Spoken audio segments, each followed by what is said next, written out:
One thing I should do more. I'm starting this like it's a Spalding Gray monologue. I'm not even introducing it, just going right into it. One thing I should do more is talk more about the media business because people are fascinated by it. One thing in the media business, there's a lot of jargon, right? Some jargon goes from newsroom to newsroom. Some jargon only has applicability to one place. So at ABC, where I worked, place where the anchor and the senior producers and the writers sat was called the Rim. And at CBS, they called it the Fishbowl. No, what they called it at NBC. It did not have a name for it because it Did not didn't have a name for it, exist right? in terms of the Right. structure of the desks. Yeah. So pretty interesting, right? Again, let's review. CBS Fishbowl, ABC The Rim, NBC no name. Incredible. Okay. So here's a term applicable to all newsrooms. If you have like in a newscast, like a bunch of stories that don't really have like a big connection, like cats and dogs. I know that's not specific to the news business. People use that expression in general, cats and dogs. But um, I'm going to start with the cats and dogs because the two big stories are going to take us some time. We have two fantastic guests tonight, Melissa DeRosa and Kristen. Kristen, help me out. Davison. Kristen Davison. Thank you. It's my old age. I can't remember any names. Kristen Davison and Melissa DeRosa. The two big stories are the two wars we talked about this morning on the morning meeting. One is Trump's war against Canada and Mexico with the tariffs. Spoiler alert: both countries caved today, as my sources said they would. So there are going to be no tariffs for at least 30 days, apparently. Although Trump could change his mind again, but we'll talk through that. That's one big story. The other is Elon Musk's war on the federal government and the deep state and the entrenched bureaucracy, particularly USAID, about which there's lots to say. But so we'll get to those two big stories. We'll talk about them with our guests. But let me do the cats and dogs. All right. First of all, and this is not really a minor thing. Major developments on the Tulsi Gabbard front. Two of the senators who were thought to potentially be no votes, not just in the abstract, but by her own people, announced today they are yes. Number 9, please. Senator Langford of Oklahoma, who for whatever reason was thinking of being a no, tells the press today he's a yes. So there's one for Tulsi Gabbard. And then this is a big one. Number 10, Susan Collins is also a yes. And she is on the Intelligence Committee. And so she'd been a no. There was some prospect that she would not get out of committee. We've said all along, if she gets out of committee on the floor, we think she'll be confirmed. There's one senator, basically, it appears, standing in her way, even if Lisa Murkowski and Senator McConnell vote no. And that is Senator Young. Now, you'll recall over the weekend, Senator Young was attacked by Elon Musk. The two of them then had a phone call. Not sure the exact circumstance of how that happened. But according to sources familiar with the call, they didn't talk about Tulsi Gabbard. Senator Young's on the committee. Now, if he votes no, she doesn't get out of committee probably, unless she gets some Democrats, which she could. So he's the key right now. And he isn't saying, but my best source on this story says he's going to vote yes. In fact, two sources say that. So it appears right now that as compared to this morning, Tulsi Gabbard looks like she'll be confirmed. Big story. Second, Bobby Kennedy, his key senator, Young for Gabbard, remains Senator Cassidy of Louisiana, who is on both committees that had heard testimony from him in his confirmation process. He told reporters today, still undecided. So Gabbard looks like, assuming she gets Young, she's fine. Kennedy still has to get the good doctor, and that is not clear. If he gets the doctor, he gets out of committee. I don't know that he's home free, probably is. So those two are looking better. All right. Today in the Oval Office, the president did another one of his patented bring in the press and just blah, blah, blah, blah, blah. Here's number 1, please. Here is the president recognizing a familiar face sitting on the side of the Oval Office, and the pool camera does yo person's work, making sure we can all see who the president's talking about. Roll 1, please.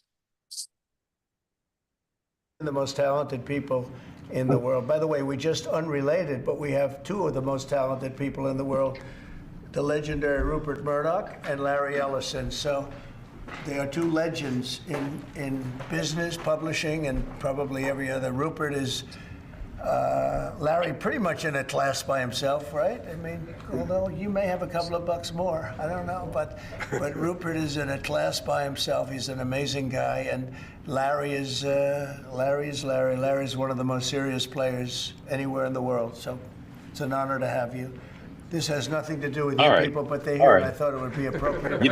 You notice Rupert is, you can dump out of this. You notice Rupert's not wearing a t-shirt and a vest from some leisure wear thing. Rupert's all dressed up, looked great. All right, so there's that. Another cat and dog. Uh, Joe Biden.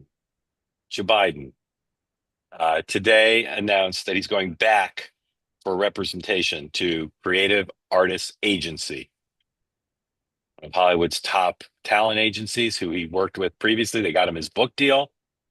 I'm totally interested to see what CAA gets for this guy, kind of stuff he'll do. But Joe Biden is back with CAA. So that's another thing that happened today. All right. Uh, Again, the velocity, the pacing, the cadence of all the things they're doing is massive. So, for instance, today, Politico, number 11, I think it's Politico, number 11, reported, is this Politico? I think so. Now we're back to Donald Trump's going to dismantle the Department of Education. So that's a whole, maybe that's a Washington Post. Washington Post and also Yeah, Wall Washington Street Post. Journal. Yeah. So that's a whole other thing we'll be looking at, is because the federal spending on education is like 7 or 10% of all spending on education. There's lots going on in that department that, if you got the Doge sensibility, cross them out. One of the things the president signed today in the Oval Office was, this is number 4, please, a creation of a sovereign wealth fund. Lots of countries have sovereign wealth funds, but they're typically created with a country that has a budget surplus. They take the surplus and they create a sovereign wealth fund, and they use that to invest in big projects. The president said the U.S. sovereign wealth fund might buy TikTok, even though it's going to take a while for it to get stood up. Scott Bessent, the Treasury Secretary, spoke in language I didn't understand when he said where the money was going to come from. But here's the president talking about America's first. Oh, one more thing. The Biden administration talked about creating a sovereign wealth fund towards the end of Biden's time in office. So this idea has maybe bipartisan appeal. Here is number 4, please. Donald Trump talking about the creation of a sovereign wealth fund. Next, this is an executive order. Discharges your Secretary of the Treasury, Scott Bessent, and your Secretary of Commerce, Howard Lutnick, to begin a process that will hopefully result in the creation of an American sovereign wealth fund. It's a very exciting event. We're going to have a sovereign wealth fund, which we've never had. We have a lot of things that create wealth, and you're seeing that over the last 2 weeks. I think we've created more wealth. Other people have created de-wealth, the people, my predecessors. We're creating a lot of wealth. Scott, maybe you'd like to say something about it, and I'd ask also Howard to say something about it. Yes, sir. This is very exciting. We're going to stand this thing up within the next 12 months. We're going to monetize the asset side of the U.S. balance sheet for the American It's the people. part I don't understand. We're going Balance. to put Monetize the the balance assets side. to work. And All right, we think, can no it's disrespect gonna to be Scott very Bessent, but we'll exciting. get out of here. I find it interesting that the guy who's being introduced to the Commerce Secretary hasn't been confirmed yet, but it's the Trump administration, so they do what they want. I was curious because I know other countries have sovereign wealth funds. Noah, you got any idea what country has the biggest sovereign wealth fund? Norway. What do you think? How'd you know that? How'd you know that? I just know it. And right, it's probably Norway. after that, it's Singapore and Abu Dhabi. China, Saudi Arabia, Australia, Iran, and Russia, according to whatever this came up in Google, or according to NBC. The Norwegian one uses oil revenue and it invests them in stocks, and it has the equivalent of $325,000 per Norwegian. But I think it's not just the largest, like per capita. I think it's actually largest, has like $1 trillion or something in it. Anyway, that happened today. You'll recall on Friday, those of you who were with us when Mark Andreessen was here, he talked about what a good idea he thought a sovereign wealth fund would be. It seems like it's a good idea. I just don't know where they're going to get the money. And as I said, I did not understand what's going on. We can play this. Mark, it's ready if you want to play it. All right, let's play Mark Andreessen from last Friday's show talking about sovereign wealth fund. The companies commercialize in inappropriate ways that technology with primarily private capital. Having said all that, I'd add one more maybe thing that makes it more complex, which is I'm sure you're aware, many other countries outside the U.S. and actually outside of Western Europe now have these so-called sovereign wealth funds, and so they have these large pools of capital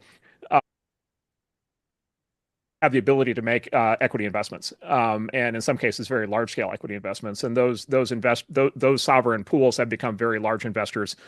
We have a number of them as investors in our funds. They become major venture capital funders. They become direct investors in a lot of companies, as well as, by the way, they fund everything from they fund huge real estate projects and all kinds of things in their countries. And in those countries, the government actually can be an equity participant in capitalist activity happening in their country. And we just, to your question, we just in the U.S. don't have a tradition of that. We haven't had a mechanism for that. And so hypothetically, you could imagine an American sovereign wealth fund that takes equity stakes, and maybe the kind of thing you're talking about is how that starts. But I don't know if that's what's happening. Right. So last on the show, I said he was like de Tocqueville. Now I say he's like Nostradamus. Kristen Davidson, Melissa DeRosa, welcome in. What's your connection to the Eagles, Kristen? Well, I'm from Scranton, Pennsylvania, which is like an hour and a half north. So that's where I grew up. We all know where Scranton is. Joe Biden's from there too. Yep. So you were either a New York fan or a Philadelphia fan. I did not know you were from Scranton. Scranton is, well, it's an important place. But thank you both for joining. Super psyched to have you. I want to talk about everything. I'm just going to run through the things I already covered because I want you guys to win. But like snappy, like one sentence, like whatever you want to say. It could be a word, a sentence, just boom, boom, boom. Here we go. Rupert Murdoch in the Oval. Melissa. I mean, I don't know if that's one sentence. I think it's both shocking and completely expected at the same time. There you go. Kristen. That's perfect. Kristen. Yeah, no, I think it's great. The debate is healthy. And so it's good to have the Wall Street Journal point out, areas where they disagree. Murdoch has been critical and supportive. And so I think it was great he was there, that Trump is, opening up the conversation. So Kristen, for those of you who don't know, is a Republican. Melissa's a Democrat. Kristen, your party has done such a role that you can the president can talk about dismantling the Department of Education, and it's like whatever. So what do you think of that? Is that good policy, good politics? Because like previous Republican presidents were like, don't touch that because parents don't like it. Well, almost all of them. Reagan proposed it in 1982, and then 1985 said, well, I still think this is best. I don't have the support for it. And I think what we see now is that Trump Republicans as a philosophy, we want less government in our lives, and education is such an important, our way of breaking out of the cycle of poverty and helping people achieve the American dream is education. And so to bring that more to a local level and get government out of it is really in line with what Republicans believe, I think. And Reagan knew that. He didn't have the support at the time to do it. I think Trump recognizes now that he does. And so I'm excited about it. I think a lot of Republicans are excited about it. Melissa, can Democrats say we're the party for education? They want to kill education, or are those days over? I think that this is like a silly conversation. They're not going to get rid of or dismantle the Department of Education. I think that we should keep a track sheet of all the things that Trump is trying to do. Would you have said a week? 5 days, and then fast forward in 3 weeks. But would you have said a week ago they were going to dismantle USAID or fire FBI agents? I think that fire the FBI agents, absolutely. In fact, he ran a promise. The USAID, I think, is a little bit more complicated. I think the Department of Education is wildly more complicated. So let's see. He says he's going to do this. Let's see where we stand in a week, 2 weeks, 3 weeks, and then we can assess. All right, Tulsi. So go ahead.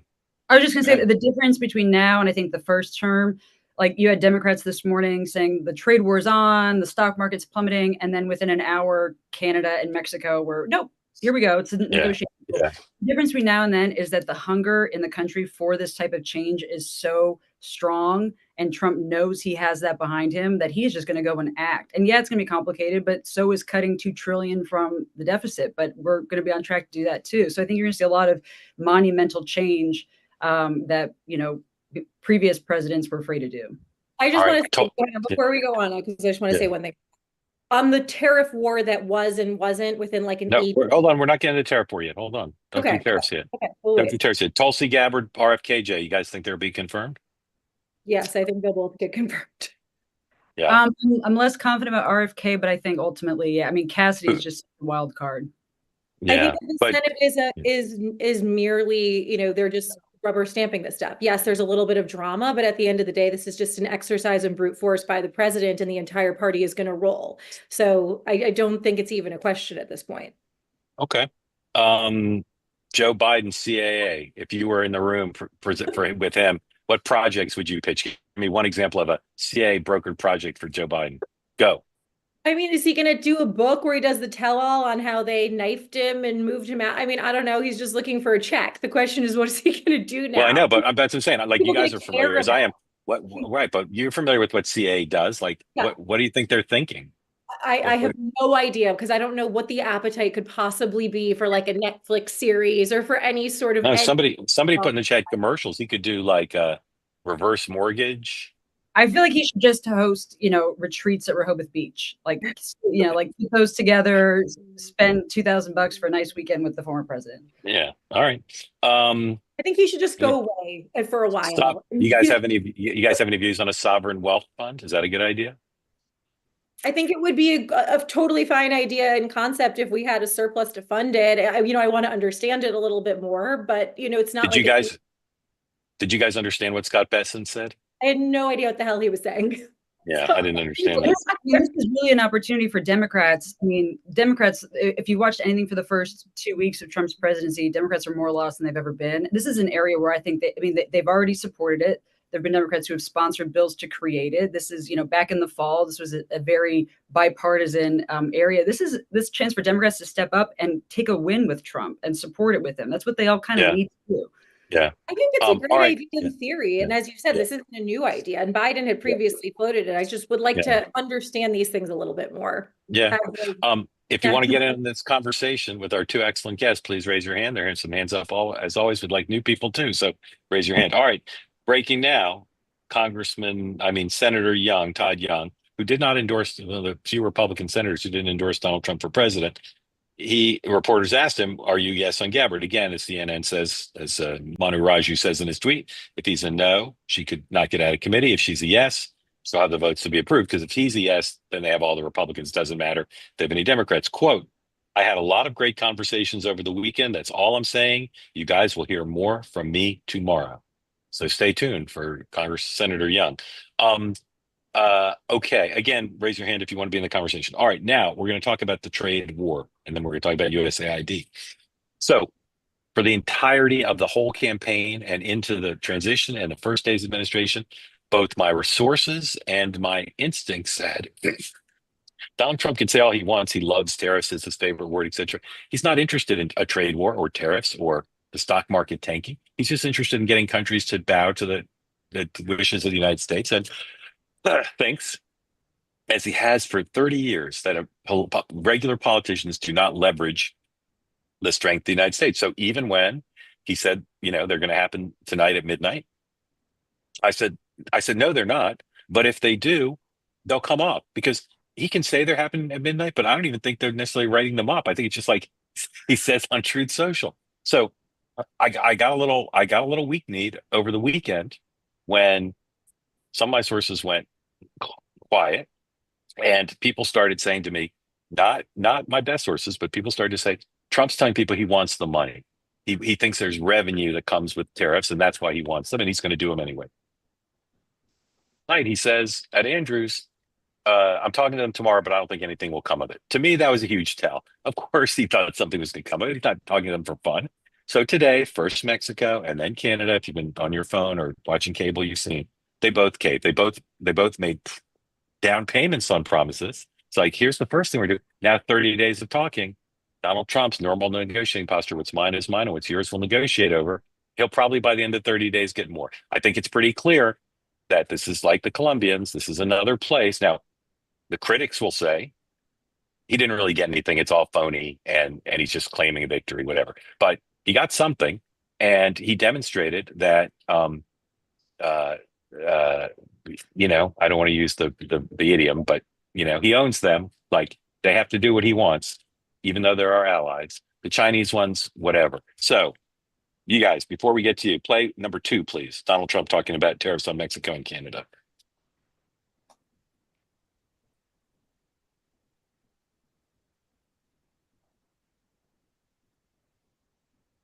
Is there any chance that Canada or China could also get out of the tariffs after you struck a deal with Mexico? Well, nobody's out with Mexico. We had a great talk with Mexico, and we had President Sheinbaum is a woman. I like her very much. We've had good relationships, but we have to stop fentanyl from coming in, whether I like somebody or not, and we have to stop the illegal aliens from coming in. I think we've lost 200,000 people on average a year for many years, much higher than the 100,000, could be even closer to 300,000. And they've agreed to put in 10,000 soldiers permanently, like forever, 10,000 soldiers at their side of the border and stop fentanyl and illegal aliens from coming into our country. They have a big incentive to do.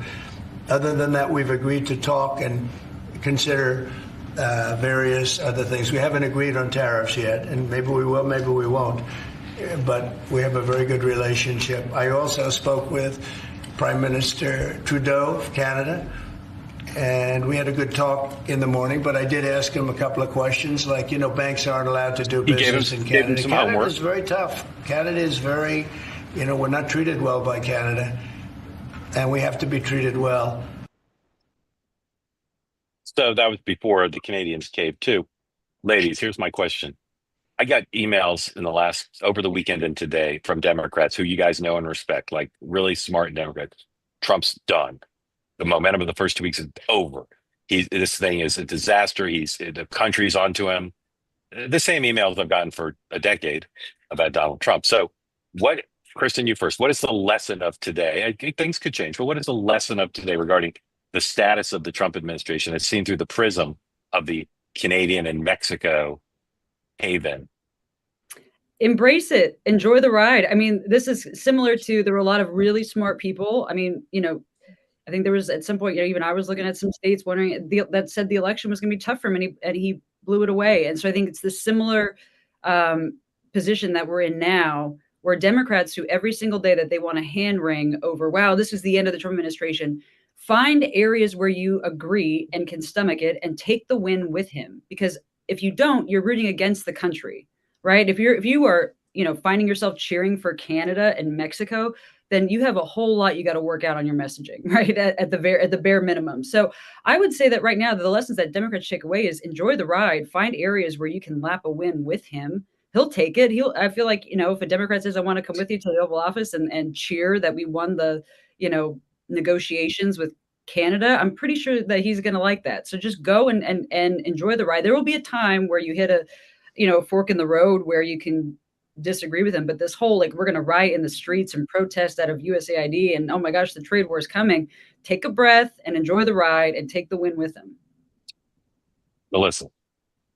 I mean, look, I'm a Democrat who does not spew Democratic talking points. I think that you know me well enough, and your audience does too at this point.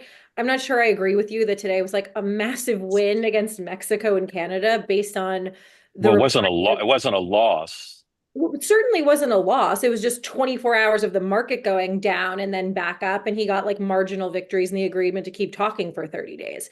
So I guess, look, there are certain things Trump has done since he came in that I think are fundamentally dangerous to certain systems that we have in place continuing to function, like firing people at the Department of Justice who were involved in January 6th, proceedings. Because why? They were there to uphold the Constitution. They were servants who did what they were supposed to do, and they're fired. Okay, that's one category. Doing what he did today is, to me, a little bit vintage, uncut Colombian Trump. It's he stomped his feet. He said he wanted something. The market goes down. Everybody freaks out. By the end of the day, he's out of it. He's got marginal victories on both sides. He says they're going to keep talking for 30 days. By the way, in 3 hours, none of us will even be talking about this because he'll be doing something else that no one has even contemplated that's going to change the news cycle dramatically. So, right. I feel like the last week to 10 days, it's hard to even catalog what he's been doing and process what's been going on because of the rapid pace that it's been going. And I just throw that in category. Well, okay. I agree with you. It's not the biggest one in the world, and there'll be more twists and turns. Do you remember, you guys are both too young to remember this, but you might have read it, been taught it in history class. When George H.W. Bush in 1984 debated Geraldine Ferrara, it was either Bush 41 or Barbara Bush said, in describing Geraldine Ferrara, a word that rhymes with witch. Okay? So I'm using the same word here. Doesn't this show to these two countries and European countries that they're his little witch? Isn't that what this, to me, that's what he showed. I mean, these Canadians and Mexican leaders said, we're standing up the United States of America. They just gave up something. They got nothing in return. And the threat still hangs over them. So to me, that's the lesson.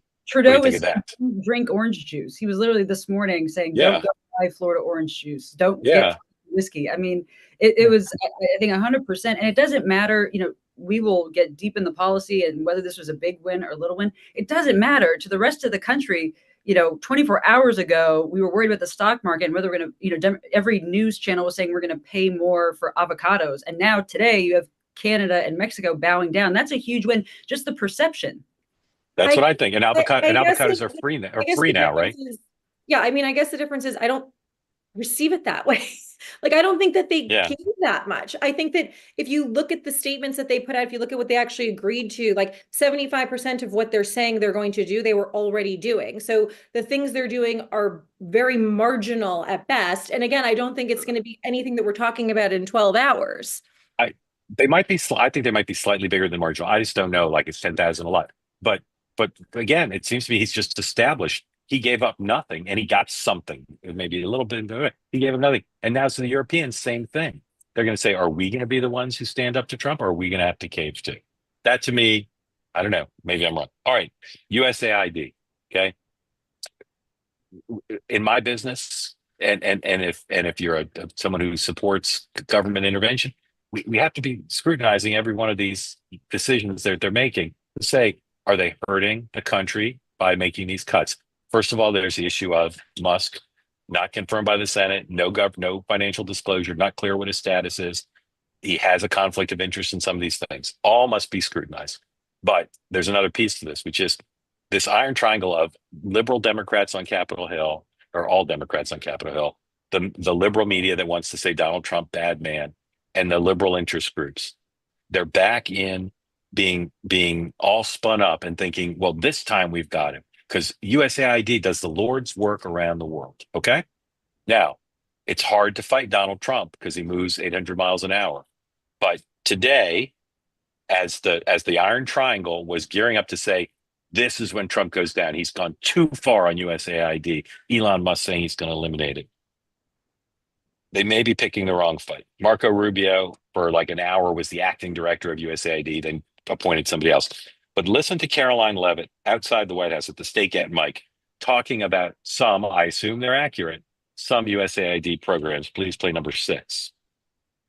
Through USAID over the past several years, these are some of the insane priorities that organization has been spending money on.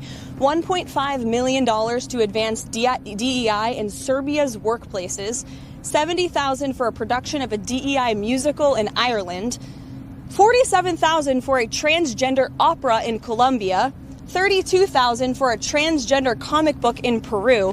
I don't know about you, but as an American taxpayer, I don't want my dollars going towards this crap, and I know the American people don't either, and that's exactly what Elon Musk has been tasked by President Trump to do, to get the fraud, waste, and abuse out of our federal government. Thank you, guys. All right, now play number 7. This is Trump. Listen to his tone. Listen to his tone in the Oval Office talking about USAID.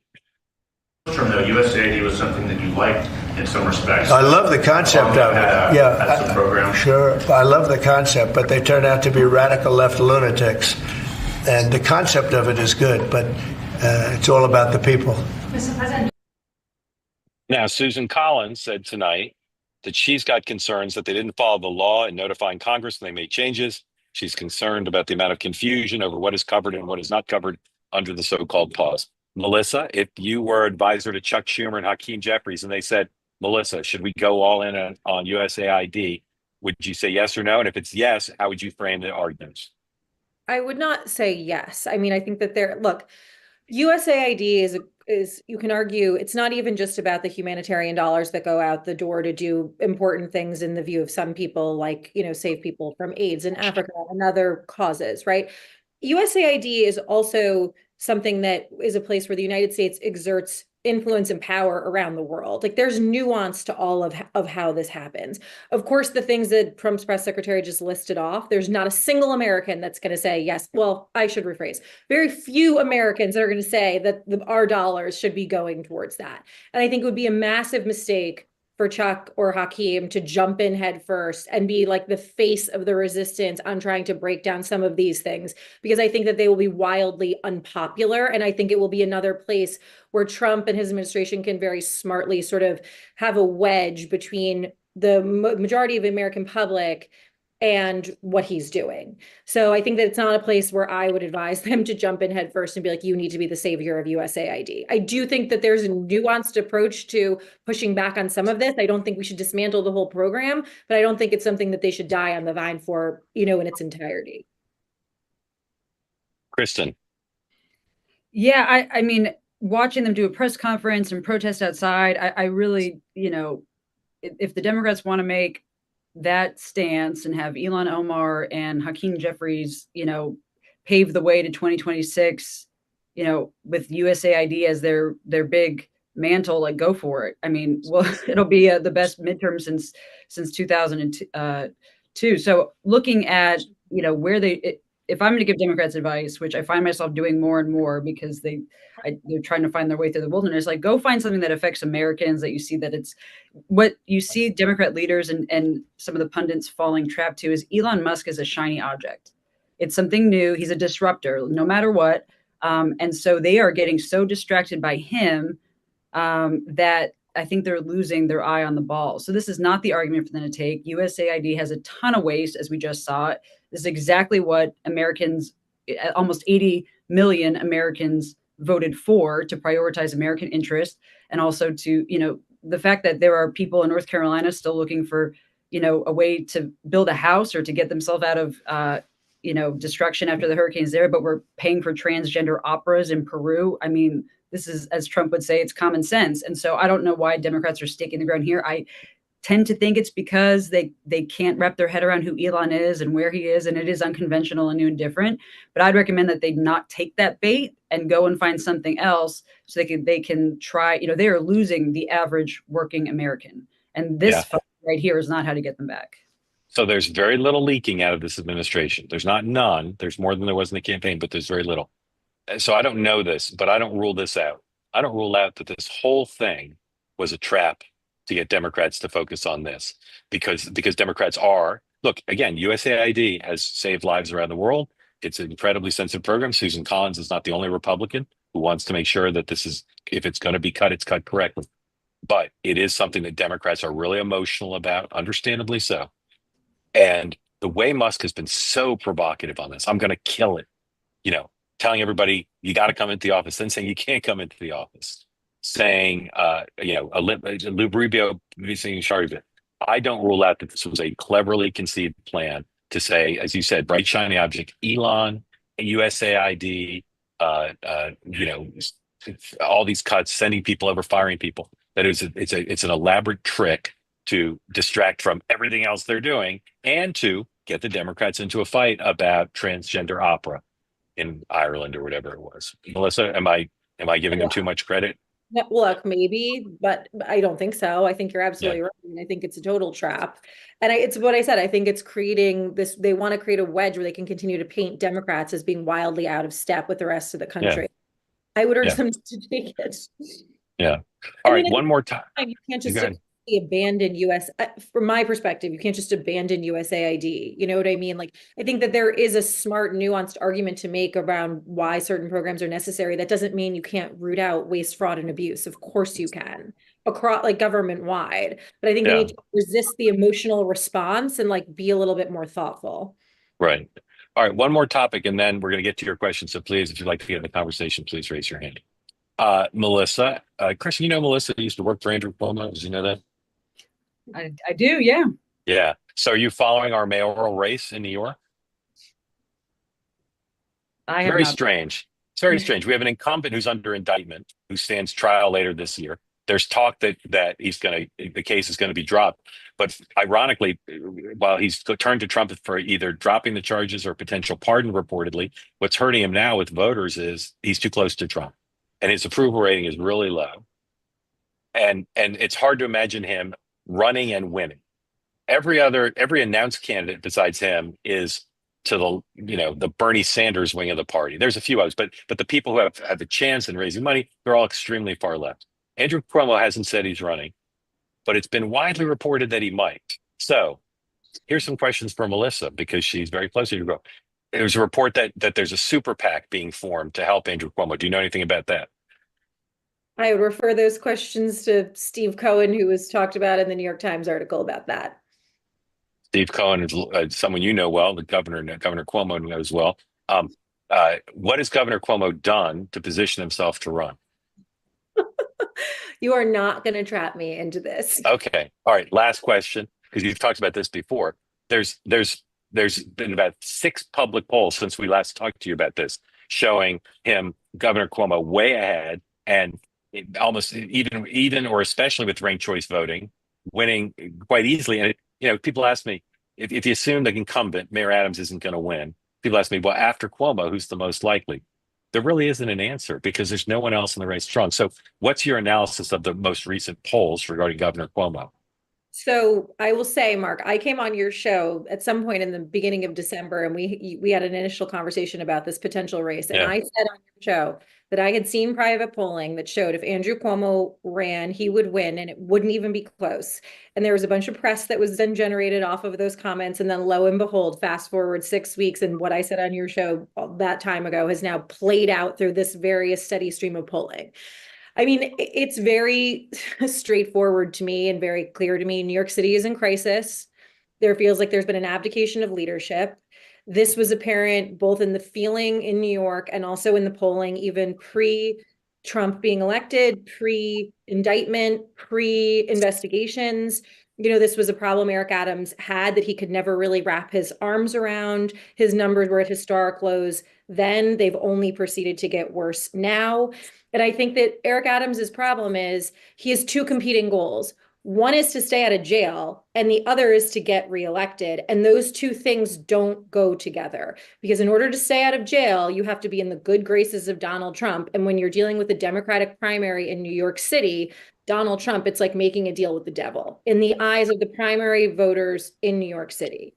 What was interesting about the poll that came out today is that Donald Trump's number is actually better than Eric Adams' number. Top approval number.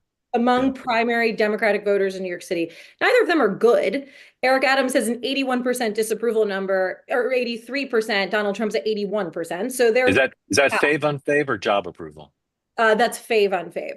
Yeah. So that, that's where that stands. And then separately, you have sort of the 7 dwarfs. It almost feels like there's this pack of candidates who are like, it's like these like smaller than life personalities, former and current elected officials who have, despite some of them being in office, like Scott Stringer since 1992, people still don't know what he stands for, who he is. Brad Lander, who is a citywide comptroller candidate who's run many times. People still don't really know who he is. He gets on camera and you're like, really? This guy? This is the guy you think should run New York City? I don't think so. And Andrew Cuomo, despite everything that he went through, retains a tremendous amount of goodwill from Democrats in New York. In New York City, his bond with the African-American community is unbreakable. Same goes for the Hispanic community. It doesn't get nearly the same lip service, but like unbreakable bond with the Hispanic community. And white outer borough working class voters like him, trust him, believe that he works for them, see themselves in him. He's a Queens guy, grew up, driving a tow truck, worked his way through law school, all the things. So where the race stands right now is if Andrew Cuomo decides to get in, I retain the same position I had at the beginning of December. Nothing's changed. If anything, the dynamic has improved for him. If he runs, he wins, and it's not even close. His negatives are baked. And to the extent that people who are so unsophisticated, both in the press and the chattering class, continue to say, oh, he just pops in the polls because of name ID. No, name ID is when you're aware of someone's name, but you don't know anything about them. That would be like saying Bill Clinton has name ID. Donald Trump has name ID. No, people know who Andrew Cuomo is. He served in office for 20 years for the state of New York. He's Mario Cuomo's son. He was HUD secretary. So it's not like they're just aware of his name and then they're going to learn about him and all of a sudden be like, wait a minute, that's that guy? It's like, no, they know what they're getting. So right, that's two more questions. One more question for Melissa. Then I want Kristen to talk about both what Melissa just said, but also we want to hear about your mayor. Who's your mayor where you live? I don't even know what jurisdiction you live in. Oh, Alexandria, well, Arlington? now I live in Old Town, yeah. So Old Town, mayor of Old Town. That's a big race. Melissa, let's say Andrew Cuomo doesn't run or runs and turns out you're wrong. He doesn't win. Who's the second most likely person to be elected mayor? It's a jump ball, but I don't think in the current dynamic it can be Eric Adams. I do not see Eric Adams. But so as the so-called seven dwarfs, who's the most likely to win? Look, and that's a scary thing, right? Zoran Mandami, who is a socialist, who literally says that if Netanyahu stepped in New York City, he would arrest him, wants to give everyone free everything, is 34 years old. Like, he currently has the momentum in the far left party. I somehow got on his email list. I like his emails. They're entertaining. Yeah, no. So and the rest of them are basically just different gradations of that. Rod Lander, Scott Stringer, these were defund the policers, far left, wrapped themselves in DSA until it became unpopular, now trying to paint themselves more moderate. And it's a disaster. So the answer is we really couldn't handicap. Yeah. Okay. So I thought you'd say Kristen. Well, I think I should take the time now to welcome Melissa and Andrew Cuomo to the Republican Party, because I feel you guys are more, that's the thing. Andrew Cuomo I'm sure would be a great mayor of New York City, but I don't see how he aligns with today's Democrat Party. I mean, he's been critical of, the taxing the rich and defund the police. I mean, he sounds like a Republican, and everything Melissa just said is something that I would say to criticize the eventual, base Democrat nominee of New York City. So that's the problem there. You do need someone who is going to be stand with law enforcement, focus on the problems New York City has. I just don't think the Democrat Party is there. And so while Andrew Cuomo would probably be the best candidate, I think he probably should run as a Republican, maybe, or maybe he could run in New York. You can run on both lines. Maybe he'll run on both lines. I think that would be a great idea, and welcome to the fold. All right, ladies, thank you again for being here. Let's bring in our first person. I'm bringing in somebody named Charles King. Now, Charlie King is one of the Governor Cuomo's biggest supporters, but that's not you, right? You're a different guy. No, I don't think that's me. If it is, okay. I'd be welcome in. Charles King, tell people where you're calling from and what's on your mind, please. Yeah, sure. So I'm from Chicago area, Chicago suburbs. I'm a Trump supporter, I guess. I voted for him 3 times. I'm one of the people that voted for Obama and then kind of switched over to Trump more recently. So I have 3 points that I just gotta say, you're the second person today on this platform to say I voted for him 3 times and maybe I'm a Trump supporter. It's like there's a pattern here, Charles. Oh, it's absolutely. Time to say you're a Trump supporter. All right, sorry. Sorry to interrupt. Mixed feelings okay. about Trump. Understood it. It's an incredible phenomenon. I vote for the guy 3 times, but I'm not still on the fence. Sorry, well, your floor is yours. It's a question of the lesser of evils, yes, I guess. I understand. I get the phenomenon. I just find it fascinating. So this whole, part of my mixed feelings about Trump, he is. I kind of see him as both a buffoon and at the same time just communications and political genius. With this tariff thing, it's a great example where it's really the term "tempest in a teapot" comes to mind. I don't see him having gotten anything here. It just seems like there's very little firm commitments there, and the whole purpose of it seems to me to be designed to just suck the air out of the room, dominate the conversation with something that people have never really seen before, and have you, Mark, and everyone talking about it, and it just goes nowhere. And Trump is just the master of that. Charles, it could be along with the USAID thing, just meant to be a huge distraction, knowing that it'll be the lead story and everything else they can sneak through. That could be it. Absolutely. So with the USAID thing, I comment on that. I think I see that through more of an ideological kind of spectrum, and I suspect Trump does as well. And to me, it seems like maybe this is part of the substantive change he's trying to enact. Maybe it isn't. I don't know. But the whole thing just seems a little Orwellian. You guys use the term USAID. I hear other people saying USAID. It seems Orwellian. And I think the secret's out kind of globally about USAID and all these other NGOs. And what's the secret? That they're filled with waste, fraud, and abuse? I think the secret is that these things are instruments of U.S. imperialism, and I guess my advice for the Democrats would be just ride with it, maybe, and for the intelligence agencies, ride with this, because maybe it's time for a rebranding of some of these kind of overseas efforts to the perception among the political right, I guess, the online right, is that USAID is kind of a cutout, CIA type cutout.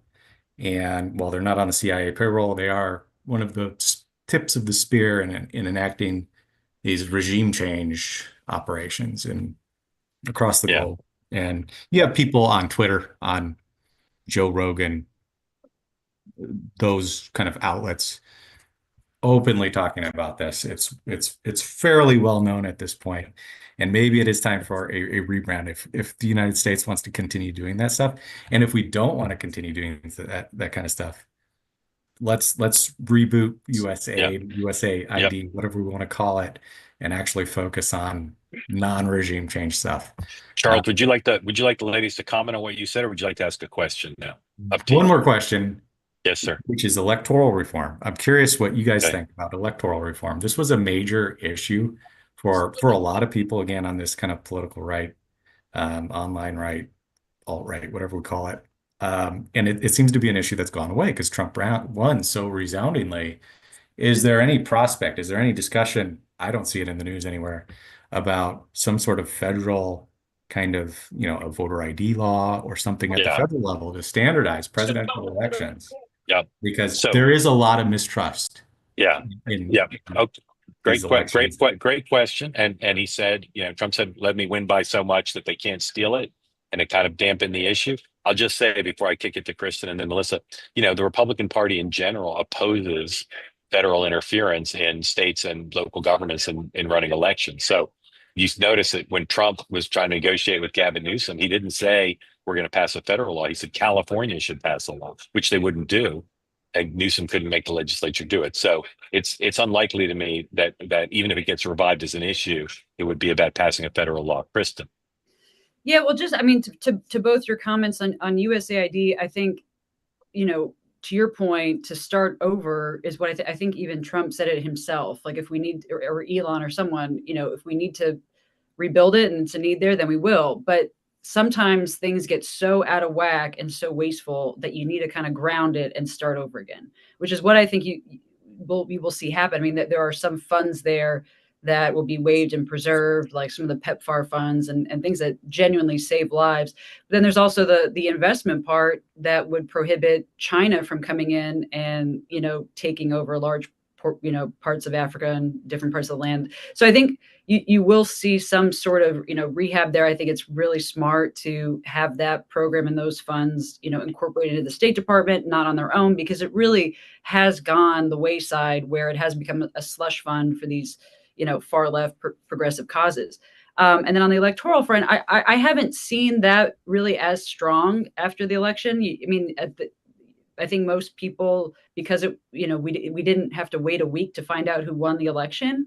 I think most people accept that the system has gotten better, and we've frankly, COVID was a unique circumstance where every state, you could argue that Democrats in some states took advantage of it, but the rules were all over the place. That's no longer the case. That has definitely quelled a lot of that outrage, and so I don't see this as a reemerging as an issue yet. I mean, we'll see how the midterms go, but overall, I think people were, as a group, satisfied with how this election has gone.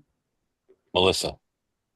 No, I agree. I think that COVID really created this sense that there was systemic fraud because people were uncomfortable with early voting. They were uncomfortable with mail-in ballots. Now that it was not only sort of normalized over, the 2022 elections and the lead into 2024, but that you saw the Republican Party, who I think understood that they cut off their nose to spite their face in 2020, embrace early voting, embrace mail-in voting. And they completely took the conversation about fraud in elections down a notch. And so I think as a result of that, it's sort of, I don't want to say died on the vine, because there's obviously always going to be concerns out there voiced by some. I just think it's become less of a priority. So I agree with Mark. If it's going to be anything, he'll try to do something at the state levels. Mr. King, thank you, sir. Come back regularly, please. Grateful to you. All right. Bella, come on in. Tell folks who don't know where you are what's on your mind, please. I'm in New York, and I really had a question for Melissa. These last 2 weeks, even before Trump was elected, it's been a whirlwind. And what I'm getting from the Democrats is a lot of, Chuck Schumer standing up with avocados, and I voted for him more times than I can count. I'm old, so my question is, do you not like, let's take one issue like the Panama Canal. Do you not think that the Chinese involvement with Belt and Roads in the Panama Canal is an issue that should be addressed? And the Democrats have never addressed it. I think I take your point on that one issue, but I think it's a broader question. The Democratic Party is a dumpster fire right now. Like, I will say that as someone who is a proud Democrat all of my life, who worked in government and politics literally since I was 16 years old. It makes me, really depressed to articulate that. But the party is lost. I personally go on Twitter and I see Chuck Schumer's tweets, and I'm embarrassed for him and his staff. I think that the pushback or any attempt to sort of differentiate ourselves from the Republicans in these press conferences, which no one is attending, watching the DNC speeches from over the weekend, we are at the bottom. Like, the bottom had a basement, we got here. The question is now, how do we get out of this? And I think that it's not going to happen on the national level. If we hold our breath and wait for Chuck Schumer to figure it out, you're going to be waiting a very long time. I think that the party has to rebuild itself at the local and state levels. And I think that the way you fix the party, for example, is fix New York City. I think if we have Democratic leadership that steps in to government positions in places like New York, LA, Chicago, if we get the message in areas like that, and they prove that they can govern and they believe in law and order and they can get the trash off the streets, and we can build again and have vision that's forward thinking and reinvent ourselves for this post-COVID era, I think that you save the city and then you save the party. Okay, and that's where my focus is. And I don't think that the Democrats should be just standing up right now and opposing Trump for the sake of opposing Trump. I think that's wrong. I think that the Republicans were right about a lot of things in 2024, and we should internalize that lesson and try to take back the coalition that they co-opted from us. And that's where I think our focus should be right now. Ella, did you have a follow-up? Yeah, I know, I understand that, but I'm thinking like on the international stage, like and Trump comes out with these things and people's head explode. You know what I mean? Like Greenland and Panama, whatever. But there are underlying truths to, like, the Chinese in Panama or the need in Greenland to have more American, defense issues. So and every time he brings these things up, it just, people go wild, and there is some truths, and I don't see that the Democrats nationally haven't been addressing these issues or even thinking about these issues. It's more like it's out of the box in like a weird way, but it's out of the box of things that haven't been addressed for all these years. No, and I think that you're hitting on a nerve that a lot of people feel right now, which is why I think the party is in such a bad place. It's like, not everything that the other side says is wrong just because the other side said it. Sometimes, and by the way, like, some of the most successful governments happened in this country at the state and national level when you had people in the middle who were willing to cross party lines in order to get certain things done. And we've now gotten into this place where everyone is just so dug in. And I think to our own detriment in the Democratic Party, we screwed up migration.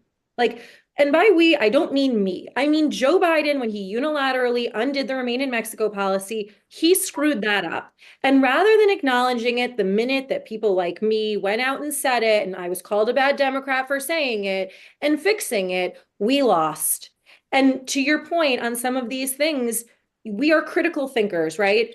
So you can see when Donald Trump says something and you can be like, wait a minute, he has a point. And I think that that's where the Democratic Party is lost right now, because the resistance of 2017 doesn't exist today. That happened because there was an uprising of the public. The public don't feel like that right now. So the elected leaders need to sort of, get back in touch with the people who put them in office and understand that and reorient themselves and come up with better ideas, be solution oriented, work together when it makes sense, stand up to the other side when it doesn't. Right. And that's going to be our way out of this, I think. So just thank you. Just update on USAID, both Roger Wicker, Republican, and Lisa Murkowski, Republican, have both told reporters here recently this afternoon that they are concerned about the USAID cuts. Wicker said, I felt for a long time USAID is our way of combating the Belt and Road Initiative. So if you think USAID is the way to combat China, you probably don't want to cut it. Although, again, if they cut out the stuff that's unpopular, like some of the stuff, if it's true that the press secretary read, but keep the program or make it more efficient, maybe there's some bipartisanship there. But it's this issue of the Democrats that Bill is raising of like just being on the wrong side of obvious things and being lured into being on the wrong side. Bill, thank you for the question. Appreciate it. All right, one more. Bring in my co-host, Tom Smith. We were joking before the program that Tom was going to take over for me. Tom, tell folks who don't know where you are, what's on your mind, please. Sure. Thank you, Mark. Good evening. I'm from Somerset, New Jersey, but Chris and I was originally from Bucks County, so big Eagles fan. So I'm quite excited about Sunday. My question is a little bit off subject about DEI, the executive order. During COVID, when the vaccines were given to all the federal employees, it also applied to federal contracts. So any private company that had a federal contract, you had to get a vaccine or you'd be terminated. My question is the executive order for DEI with taking away the programs and so forth, does that also apply to federal contracting? And if so, why aren't more private companies being forced to do so? I know some companies have gone through this, but a lot of them have not. So the question is to all three of you. Yeah. I think they haven't gotten to it yet, but they will. Kristen. Yeah, no, it's a great question. I haven't seen anything specifically on it, but I would assume that, in order to obtain a federal contract, you as a private company have to abide by those, rules and benchmarks there. I haven't seen that yet, but I would assume as that process continues and more federal private companies are, penning federal contracts, that they would have to be in line with that. Gotcha. Yeah. Melissa? I agree. I don't know, but that would be my assumption. I think the fact that some companies who aren't necessarily government contractors have done it on their own is one of the most undercovered stories of the last 4 months of how they reached that decision and how it's being received inside those companies. It's an incredible story. Tom, thank you. All right. Last night, as some of you know, we did an event in Washington, D.C., an in real life event. Melissa, you didn't go to that event, did you? I'm in New York. Yeah. Okay. Kristen, did you go? I did. It was great. Yeah. So Kristen went. So now we're going to show you a fantastic highlight reel that my colleagues put together. And at the end, Kristen's going to say if it's hype or it's a true reflection of the energy and passion in the room. Please roll the videotape. The event was amazing. The energy was awesome. It was super high energy. It was so high that it blasted the roof off the place. Tepid, polite. So many of these people are part of our morning every day. It was so cool to meet some of these people who you see in a little box every morning. There's nothing like a live crowd. To be up on the stage and not look through a camera and wonder if people are smiling and reacting, but to see their faces, to see their facial expressions is awesome. That she's morning play. To hear what's on people's mind and to be able to interact with them is just something you're not going to see anywhere else. I love meeting the community members, seeing how dedicated people are to two-way, how willing they are to travel from all over the country to come spend time with us, and I enjoy Dan's pocket squares. All right, Chris Gordon put that together. Kristen, accurate reflection or misleading hype? No, I think it was even more hype than the video was very tame. I mean, people were very excited. Really? The line for questions was very long. People were pumped. They were all excited to be there. So it was. So Chris needs to just boost the laugh track, maybe. Yeah, boost, maybe more applause. Get some, All right, good notes. Good notes. And the revision cut, Chris is going to make it seem even more exciting. Thank you both for joining. One last thing, Melissa, what's something you're wondering about? What are you anticipating? Something to do with Trump and the Hill? What's like the thing on your mind of, I wonder how that's going to go? I'm sorry. All right, you pass. Kristen, what are you doing? I'll do one. Wait, after you. what's one thing I'm What's wondering? something that's pending that you're wondering? Like, what's going to happen? Is China going to cave on the tariffs, or is Yeah. Tulsi Gabbard going to be confirmed? Or Well, I'm actually curious if Senator Kennedy or Cassidy is going to run for re-election. So I think if he votes against RFK, that's a sign that he's not. yeah. I'm really interested in Senator Young. He's a free spirit, but it would be an incredible thing to kill her in committee at this point. And I'm super curious about what he and Elon talked about. Thank you both for making so much time. Thanks for everybody for joining, for people who ask questions. And for those of you who are on all 3 episodes today, thank you very much. I'll be back 9 a.m. Eastern time tomorrow with Sean and Dan, not from Sean's kitchen this time, but from all over the place. And we were at Sean's kitchen today, Melissa. Don't make that face. I watched. I saw. Oh, okay. All right. Thank you all for watching. Have a good evening. We'll see you at 9 a.m. Eastern time tomorrow. Ladies, thank you. Thanks.